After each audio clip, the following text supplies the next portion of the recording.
직장 내 괴롭힘을 암시하는 문자를 남기고 숨진 영주시청 6급 팀장에 대한 영주시 조사가 석 달째 진행 중입니다.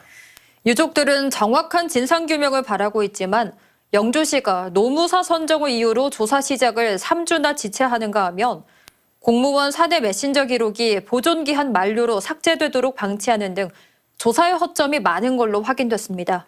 이도훈 기자입니다. 진실을 규명하라!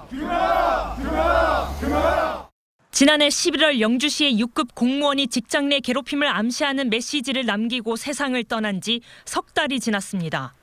매서운 한파에도 유족들과 지인들은 주말을 제외하곤 매일 영주시청 앞으로 나와 진상규명을 촉구했습니다. 사망한 이후에 시청 직원 단 한 명도 나온 적이 없습니다. 사람은 사망했고 분명히 피해자는 있는데 가해자는 없는 이 현실이 내 고향 영주에서 선비의 고장이라. 유족들은 숨진 팀장의 상급자가 출근 차량 운전을 지시하고 동료들 앞에서의 모욕을 주는 등 생전의 부당 지시와 괴롭힘이 상당했다고 주장합니다. 자료 조작 지시를 받았고 자기는 그렇게 하면 안 된다고 얘기를 했고 그것 때문에 참 힘들다. 하지만 이러한 의혹들이 제대로 밝혀질지는 미지수입니다.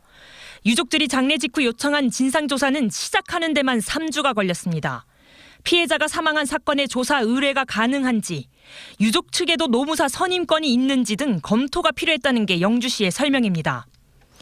하지만 이러는 사이 직장 내 괴롭힘 정황이 담겼을 가능성이 큰 영주시청 내부 메신저 기록이 보존 기한 만료로 자동 삭제된 겁니다.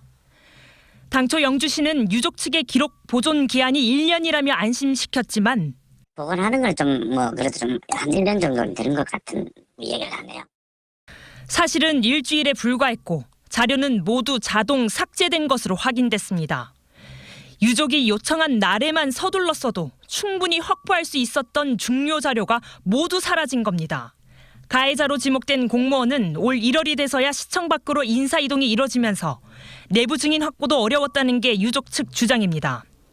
국무조정실의 공공분야 갑질 근절 지침은 갑질로 인해 사망 등 중대 피해가 발생한 경우 감사, 감찰부서 이첩은 물론 수사기관에 적극적으로 수사를 의뢰해야 하고 책임자와 관리자 등의 은폐 시도는 징계할 것을 강하게 주문하고 있습니다. 유족 측과 영주시가 각각 선임한 노무사 2명이 진행한 진상조사 결과 보고서는 이번 주 중에 나올 예정입니다. 영주경찰서도 참고인 50여 명에 대한 조사를 최근 마치는 등 수사가 마무리 단계라고 밝혔습니다. 주말도 반납한 채 일하러 나간 아내가 싸늘한 주검으로 돌아온 지 어느덧 100일. 진상규명 이후로 미뤄뒀던 사망 신고를 이달엔 할 수 있을지. 떠난 아내에 대한 남편의 그리움만 덧없이 커져갑니다. 이 사람을 볼 수가 없어요. 너무 보고 싶은데 볼 수가 없어요. MBC 뉴스 이도훈입니다.